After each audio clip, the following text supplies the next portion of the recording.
तो अभी तक हम डिस्कस किए हैं कि कैसे हमें प्रिंटफ के साथ वैल्यूज को डिस्प्ले करना है।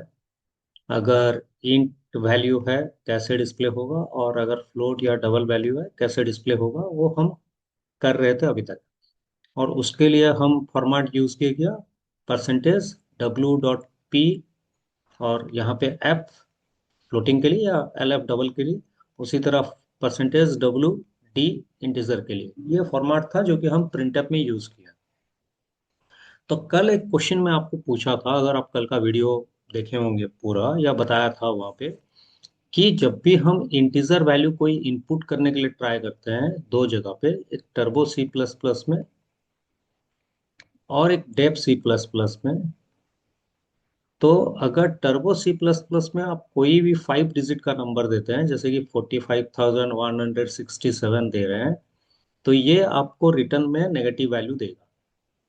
और अगर वही डेप सी प्लस प्लस में आप 45,167 दे रहे हैं, या ऑनलाइन कंपाइलर में, क्योंकि कल हम ऑनलाइन कंपाइलर भी टेस्ट किए थे, तो आपको आंसर 45,167 ही दिखाएगा, 167।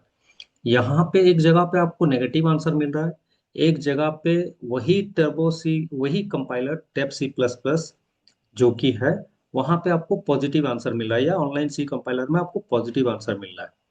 तो ये आंसर जानने से पहले हमें और कुछ जानना होगा। तो इस आंसर के पास हम पहुंचेंगे थोड़ी देर के बाद, या आने वाले वीडियोस में, 2-3 वीडियोस के अंदर ये आपको क्लियर हो जाएगा। लेकिन अभी के लिए हम छोटा सा एक अप्लाई करते हैं जो कि हमें जरूरी है जानना। ठीक है। तो पहले मैं क्या करता हूँ, मेरा एक नोटपैड ओपन कर रहा हूँ। तो यहाँ पे नोटपैड मैं ओपन कर दे रहा हूँ। और इस नोटपैड पे जब भी मैं ओपन कर रहा हूँ, यहाँ पे क्या कर रहा हूँ, मैं एक फाइल में यहाँ पे लिख रहा हूँ ए, और इस फाइल को मैं सेव कर रहा हूँ। सेव एज कहाँ पे सेव कर रहा हूँ, मेरा एक डी ड्राइव है।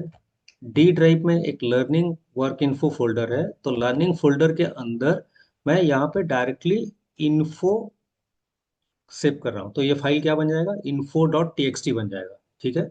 तो अगर मैं यहाँ पे सेव करूँ तो ये फाइल बन जाएगा। ठीक है।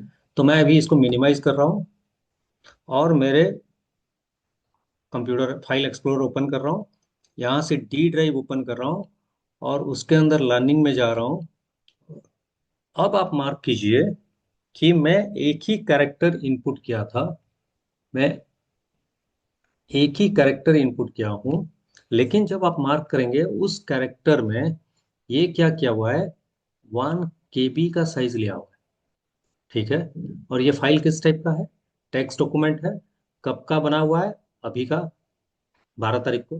तो ये 1 KB एक्चुअली होता कितना है वो बाद में देखेंगे। लेकिन एक्चुअली ए के लिए अगर ये इतना स्पेस लेता है क्या, तो पहले इसको क्लियर कर देते हैं, और गूगल पे चलते हैं, और इसको पूछते हैं गूगल को कि 1 KB इक्वल टू क्या होता है। ठीक है। गूगल में मैं डायरेक्टली यहाँ पे टाइप कर रहा हूँ 1 KB इक्वल्स टू, और एंटर मार रहा हूँ। तो अगर आप मार्क करेंगे तो यहाँ पे 1 KB इक्वल्स टू, आपको अगर मार्क करेंगे यहाँ पे, तो आपको यहाँ मिलेगा 1 KB इक्वल टू 1000 बाइट। ध्यान में रखिए, केबी क्या होता है, केबी होता है किलोबाइट। ठीक है। केबी क्या है, केबी किलोबाइट है। तो अभी क्वेश्चन यह है कि 1 KB इक्वल टू कितना बाइट्स। तो अभी हमें यहां से मालूम चला कि 1 KB इक्वल टू 1000 बाइट। ठीक है। लेकिन अगर वहीं पे आप यहाँ पे जाओगे, तो यहीं पे अगर आप और एक बार ट्राई करोगे देखने के लिए, तो यहाँ पे दिखा रहा है आपको 1 KB इक्वल्स टू आपका क्या, एक क्वेश्चन पूछ रहा है, is 1 KB equal to 1024 bytes. तो सही कौन सा है, तो यहाँ पे 1 KB इक्वल टू 1024 बाइट भी कहीं पे पढ़ाया गया होगा, या आप बुक ढूंढेंगे तो आपको यही आंसर मिलेगा, 1 KB equal to 1024 byte, 1 KB equal to 1000 byte. इन दोनों में से सही कौन सा है, ये जानना है तो आगे डिस्कस करेंगे, अभी के लिए उसके ऊपर बात नहीं करते हैं। पहले हम जानते हैं कि हम एज्यूम करते हैं कि 1 KB आइदर 1000 बाइट होगा या 1024 बाइट्स होगा। तो 24 को थोड़ा इग्नोर कर लेते हैं अभी के लिए, तो एज्यूम कर लेते हैं 1 KB इक्वल्स टू 1000 बाइट। ठीक है। तो अभी अगर ये सिस्टम है तो हम चलते हैं हमारे कंप्यूटर में। तो हमारे कंप्यूटर में जो फाइल बना हुआ है वो 1 KB का साइज दिया हुआ है। बाय डिफॉल्ट साइज कितना है? 1 KB। मतलब यहाँ पे 1024 बाइट्स तक कुछ स्टोर कर सकते हैं। तो बाइट क्या है ये जानना है ना फिर। 1024 बाइट्स तक जा सकते हैं, तो इसको देखना है फिर। तो हम क्या करते हैं, अगर उसको जानना है तो यहाँ पे हमारे पास एक कमांड प्रॉम्प्ट होता है। तो देखिए यहाँ पे मैं अगर टाइप करूँ कमांड प्रॉम्प्ट, तो आपको कमांड प्रॉम्प्ट दिखा रहा है यहाँ पे। तो यहाँ पे दिखाएंगे तो ये क्या करेगा, आपको अलग पाथ दिखाएगा। ये पाथ क्या है? C:\users बुरले, ये पाथ है इसका। तो मैं वहां से पाथ चेंज करके भी जा सकता हूँ, जो कि और कभी बात करेंगे। अभी के लिए अगर आपको कमांड प्रॉम्प्ट ओपन करना है डायरेक्टली इस पाथ के ऊपर, तो यहाँ पे क्लिक कीजिए, जो this PC local disk learning लिखा हुआ है यहाँ पे क्लिक कर दीजिए, तो डी लर्निंग आ गया। सिंपली आप यहाँ पे टाइप कीजिए CMD। तो CMD अगर टाइप करेंगे वही पाथ पे आपको आंसर मिल जाएगा। ठीक है। तो जो लर्निंग है वहां पे आपको ये इंफॉर्मेशन दे रहा है। तो अगर मुझे इसके अंदर क्या है देखना है, तो DIR हम यूज कर सकते हैं। DIR एक कमांड है। तो कमांड प्रॉम्प्ट में जो भी आप लिखेंगे उसको कमांड्स बोलते हैं। तो उस तरह बहुत सारे कमांड्स हैं जो कि हमें यूज करना आना चाहिए। लेकिन आज के डेट में कौन कमांड में काम करता है, अगर ये आपके माइंड में क्वेश्चन है तो आप कमेंट बॉक्स में मेंशन कीजिए। मैं आपको आंसर प्रोवाइड करूंगा क्यों कमांड प्रॉम्प्ट आज के डेट में भी अवेलेबल है। तो मैं अगर एंटर मारूं यहाँ पे, तो हमारे पास जो दो फाइल हैं, एक फाइल एक फोल्डर। फाइल का नाम क्या है? info.txt। फोल्डर का नाम क्या है? सी वर्क। ठीक है ना। तो अभी एंटर अगर मारूं, तो अभी देखिए आपको, अगर मार्क करेंगे अच्छी तरह, मैं यहाँ पे कलर चेंज कर दे रहा हूँ। तो अगर मार्क करेंगे, सी वर्क एक फोल्डर है। ठीक है ना। और इसके साइड में DIR लिखा हुआ है। तो DIR का मतलब होता है कमांड प्रॉम्प्ट, या डॉस लैंग्वेज में इसको बोलते हैं डायरेक्टरी, और विंडोज लैंग्वेज में हम बोलते हैं इसको फोल्डर। ठीक है। तो अभी अगर आप info.txt को देखेंगे, मैं इसको क्लियर कर दे रहा हूँ। अभी अगर info.txt को देखेंगे तो देखिए यहाँ पे 1 लिखा हुआ है। ठीक है ना। और ये 1 यहाँ पे भी है। तो इसका मतलब क्या है? 1 बाइट। तो आप जो ए लिखे हैं वो एक्चुअली 1 बाइट का स्पेस लेता है।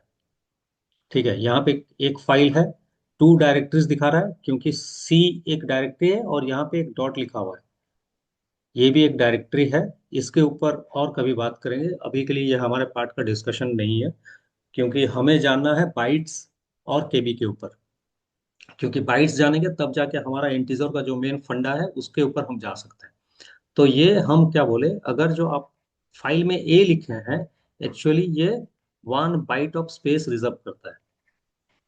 ठीक है। तो 1 बाइट ऑफ स्पेस रिजर्व करता है। तो अभी क्या करते हैं, थोड़ा इसको क्लियर कर देते हैं। ठीक है। अभी हम इसको बंद कर देते हैं थोड़ा, और नोटपैड में आते हैं। अभी ए लिखा हुआ है, मैं BCD लिख रहा हूँ और सेव कर दे रहा हूँ Ctrl+S से, और इसको मिनिमाइज कर दे रहा हूँ। और फिर यहाँ पे DIR लिख रहा हूँ। तो पहले कितना था? 1 लेटर। अभी कितना है? 4 लेटर। तो 1 लेटर 1 बाइट लेता है, 4 लेटर कितना लेगा? 4 बाइट।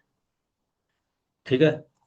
होप आपको समझ में आ गया होगा कि एक कैरेक्टर हम जो भी सी में यूज करते हैं वो हमेशा 1 बाइट का स्पेस लेता है।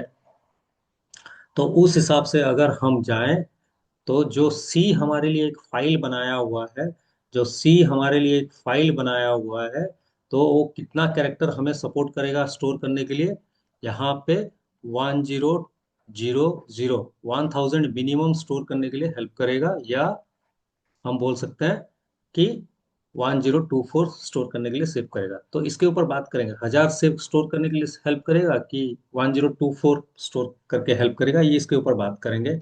तो एज्यूम करते हैं कि ये मिनिमम 1000 कैरेक्टर सेव करने के लिए अलाउ करेगा। ठीक है ना। ये मिनिमम 1000 कैरेक्टर सेव करने के लिए अलाउ करेगा।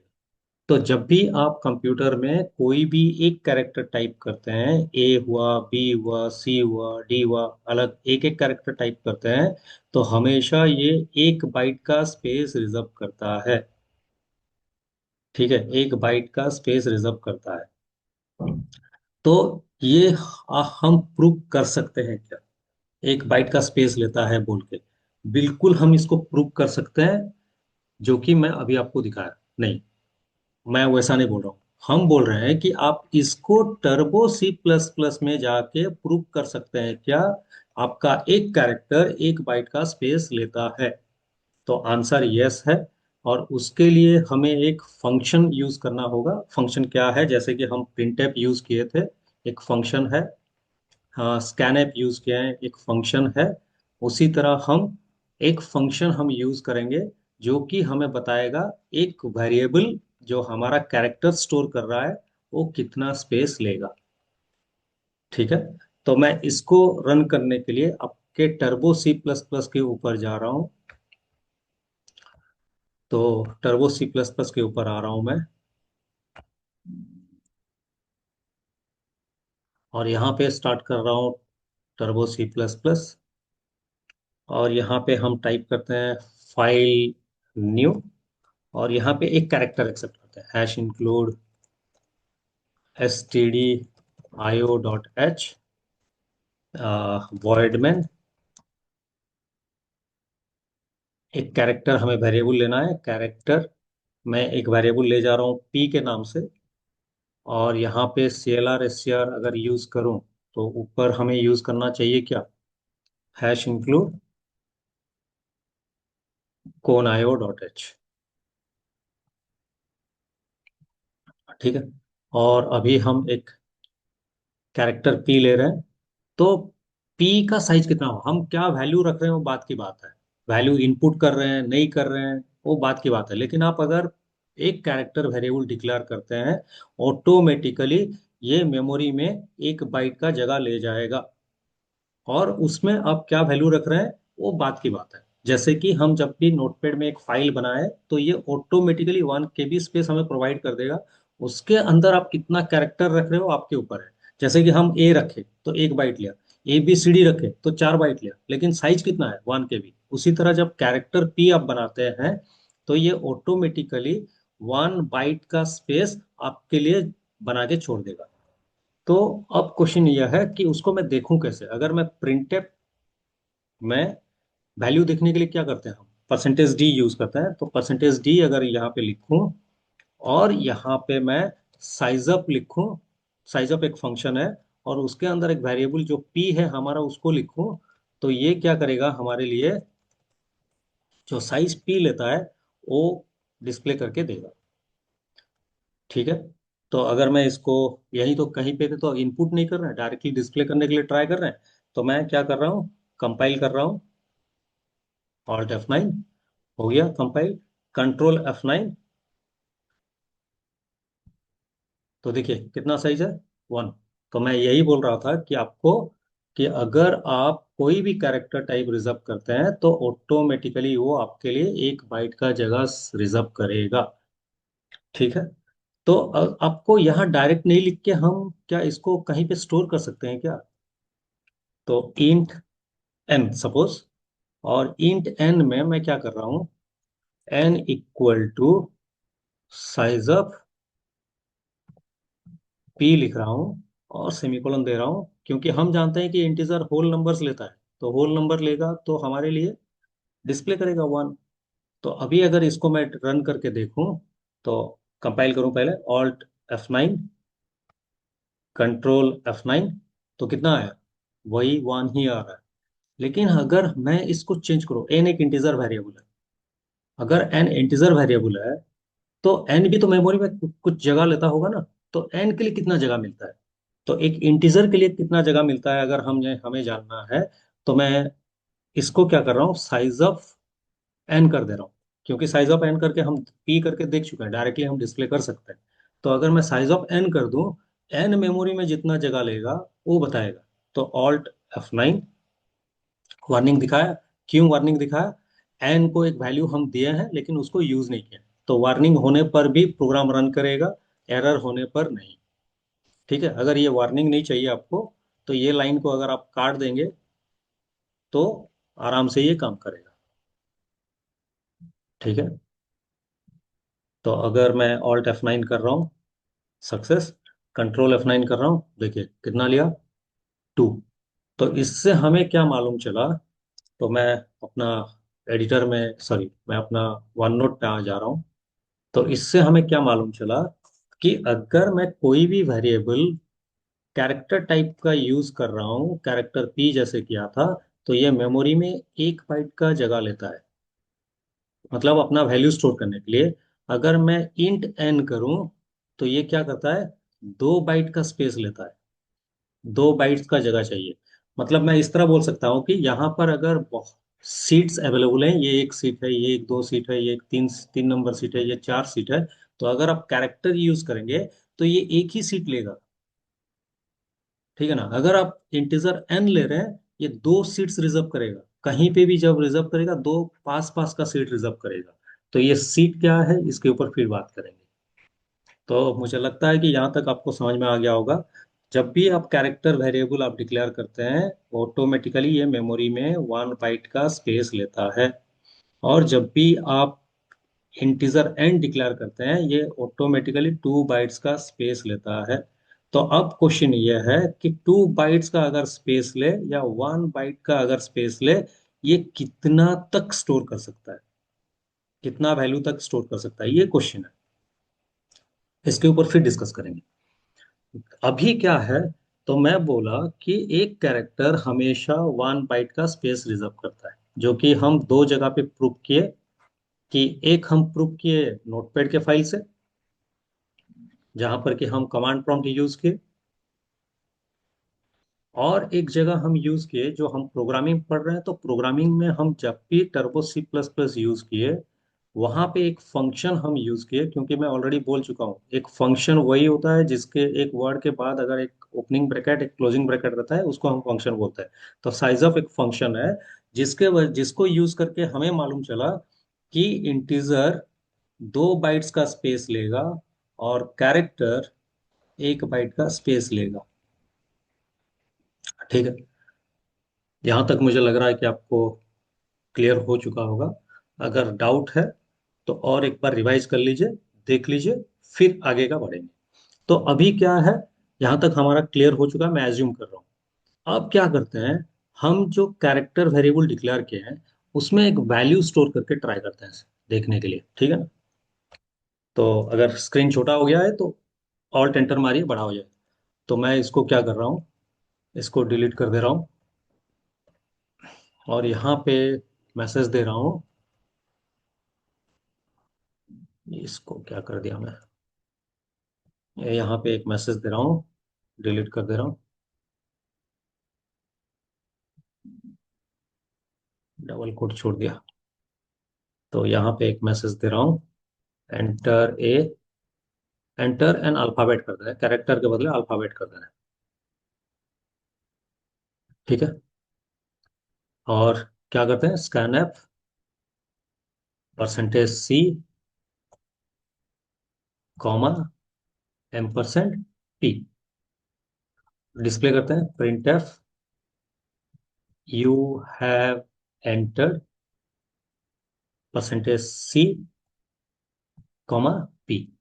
ठीक है, फिर मैं इसके साथ दिखा रहा हूँ print F percentage size of character, character data type is %D कर रहा हूँ, और उसके बाद यहाँ पे साइज ऑफ क्या लिख रहा हूँ, P।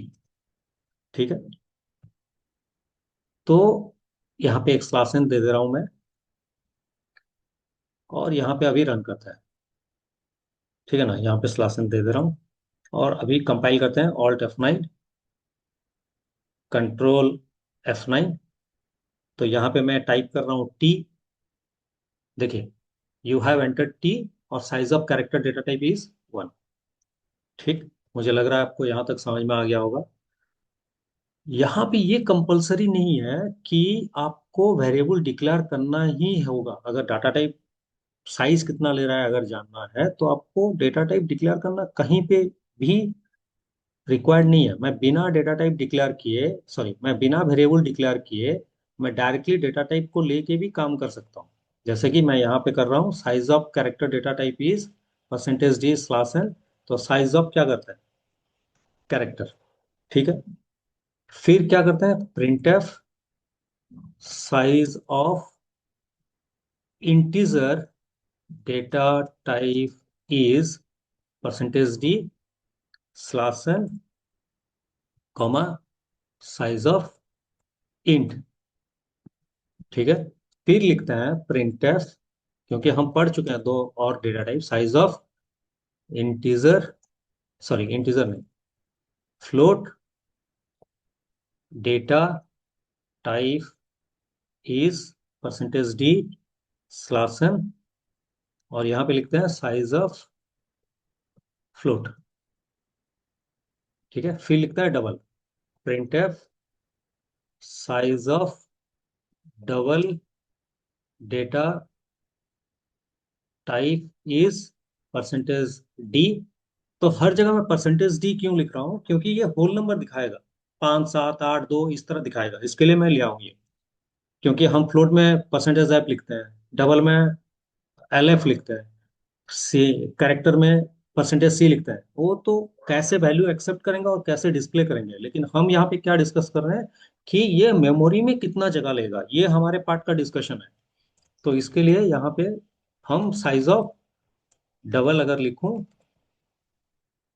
तो ये आपको बताएगा कितना क्या ले रहा है, और इसीलिए होल नंबर दिखाएगा, इसके लिए मैं परसेंटेज डी लिखा हूँ। तो कंपाइल कर रहा हूँ, alt F9, enter, control F9।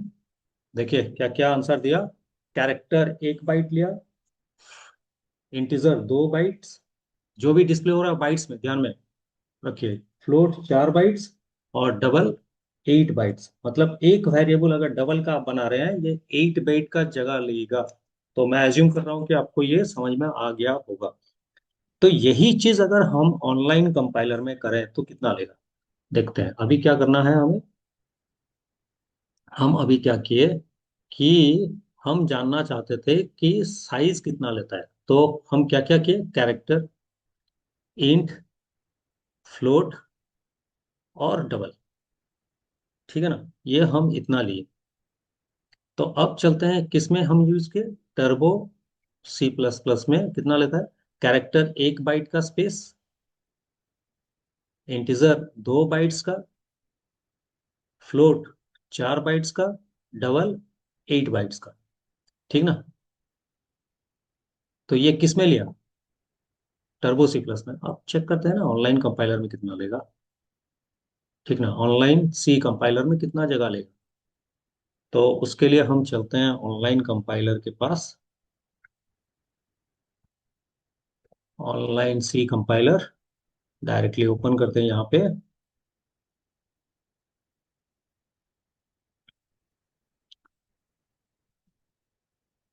थोड़ा टाइम ले रहा है, थोड़ा वेट कीजिए। ऑनलाइन सी कंपाइलर, तो जब तक ये ओपन हो रहा है तब तक मैं क्यों ना Dev C plus plus open कर लूँ, ठीक है, उसको ओपन होने देते हैं। डेव सी प्लस प्लस में आते हैं, फाइल, न्यू, सोर्स फाइल, और यहाँ पे वही टाइप करते हैं, हैश इंक्लूड stdio.h, और यहाँ पे टाइप करते हैं void में, और यहाँ से हम टाइप करते हैं प्रिंट एफ कैरेक्टर,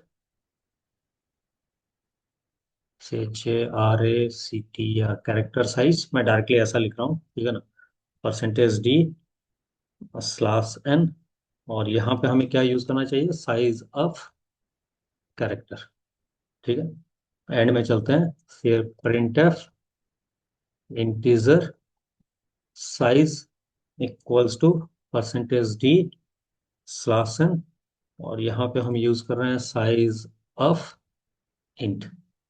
फिर चलते हैं आपका प्रिंट एफ, क्या है ये, float size equals to percentage D slash N comma size of float, और यहाँ पे हम टाइप करते हैं printf double size is equal to percentage D slash N और कॉमा साइज ऑफ डबल। ठीक है। तो डेफ सी प्लस प्लस में आपको फाइल सेव करना होगा, बिना सेव किए ये रन नहीं करेगा। तो सेव एज मैं कर रहा हूँ सी वर्क के अंदर जो हम लास्ट किए थे, और सी सोर्स फाइल कर रहा हूँ, कहाँ गया, सी सोर्स फाइल कर रहा हूँ, और यहाँ पे प्रोग्राम नंबर कितना है, प्रोग्राम 6 कर दे रहा हूँ। ठीक है ना। अब इसको कंपाइल करते हैं, टूल्स कहाँ, एग्जीक्यूट कंपाइल, तो एरर नहीं है, एग्जीक्यूट रन। तो यहाँ पे देखिए आपका कैरेक्टर कितना लिया, वन, एक एक बाइट का स्पेस लिया। इंटीजर कितना लिया, 4 बाइट का स्पेस लिया। फ्लोट कितना लिया, 4 बाइट का स्पेस लिया। डबल कितना लिया, 8 बाइट का स्पेस लिया। तो मतलब अब अगर हम हमारे यहाँ पे जाएं, और यहाँ पे अगर हम क्या करें, हमारे यहाँ अगर डेफ सी प्लस प्लस को लिखें, तो हम बोल सकते हैं कैरेक्टर कितना बाइट लिया, 1। इंटीजर कितना लिया, 4। लेकिन टर्बो में कितना लिया था, 2। फ्लोट में 4। डबल में 8। तो चेंज कहाँ पे हुआ है, यहाँ पे हुआ है। तो वही काम हम ऑनलाइन कंपाइलर में करते हैं। तो ऑनलाइन कंपाइलर मेरे हिसाब से खुल गया होगा, ओके बढ़िया है। तो यहाँ पे इसको हटा देते हैं, और मैं क्या कर रहा हूँ, मेरे डेफ सी प्लस प्लस से डायरेक्ट कॉपी पेस्ट कर दे रहा हूँ यहाँ पे। कितना टाइप करूँ, ठीक है ना, कॉपी, और यहाँ पे पेस्ट, और अब रन करते हैं। ठीक है। देखिए, तो डेफ सी प्लस प्लस में जो दिखाया, ऑनलाइन कंपाइलर पे भी वही दिखाया। तो यहाँ पे आपका वही ऑनलाइन कंपाइलर में 1 बाइट, इंटीजर में 4 बाइट्स, फ्लोट में 4 बाइट्स, यहाँ पे 8 बाइट्स। ठीक ना। तो अगर आप यहाँ पे मार्क करेंगे, तो अगर इंटीजर डेटा टाइप अगर हम यूज कर रहे हैं टर्बो सी प्लस प्लस में, हमें 2 बाइट्स का स्पेस दिया गया है। मतलब अगर ये एक सीट है, ये एक सीट है, 2 सीट हमें दिया गया है बैठने के लिए। भाई तो सीट में कितना लोग बैठ सकते हैं, ऑब्वियसली कम बैठेंगे जी। अगर 4 सीट मिल रहा है और बैठने के लिए, और यहाँ पे भी 4 सीट मिल रहा है बैठने के लिए, तो यहाँ पे तो सीट बड़ा है।